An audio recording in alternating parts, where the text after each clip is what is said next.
Let's talk about when is the right time for hospice when it comes to dementia. Hi, I'm Chelsea, the palliative PA, and I have been getting a lot of questions about dementia and when's the right time for hospice. This is not a one-size-fits-all answer, and I always kind of jokingly say that palliative is not the gatekeeper for hospice. We don't make the final decision of whether someone qualifies for hospice or not, but there are specific criteria that are generally followed as to whether or not someone may qualify for hospice. So when it comes to dementia is one of the chronic diseases that takes a long time to potentially qualify for hospice. And what do I mean by that? Dementia can take several years, if not longer, to develop into a disease that could potentially take someone's life.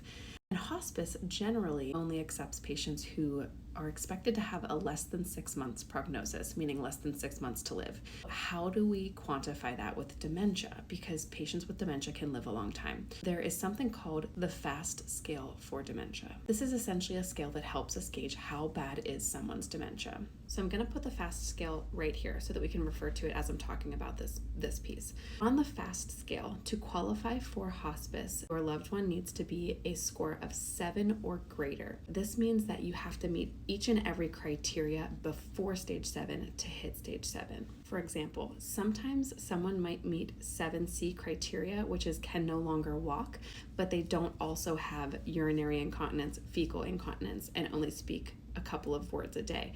Therefore, they are not a 7C. They're actually way up higher on the scale until they meet each and every one of those criteria. Now, the other way that someone can qualify for hospice with dementia is by being, a 6C, 6E on the FAST scale, and also having other chronic conditions such as CHF, COPD, pressure ulcers, progressive weight loss of greater than 10% of their body weight in the past 6 months, recurrent aspiration pneumonia, among others. So if you feel like your loved one is really having very severe dementia with recurrent hospitalizations because of other problems, then it really would be worth considering a hospice evaluation to see if you might qualify. Let me know if this was helpful, and if you have other questions, I'll try to answer them in the future. Make sure to share this with someone that you think could benefit from it and save it for later and follow along for more.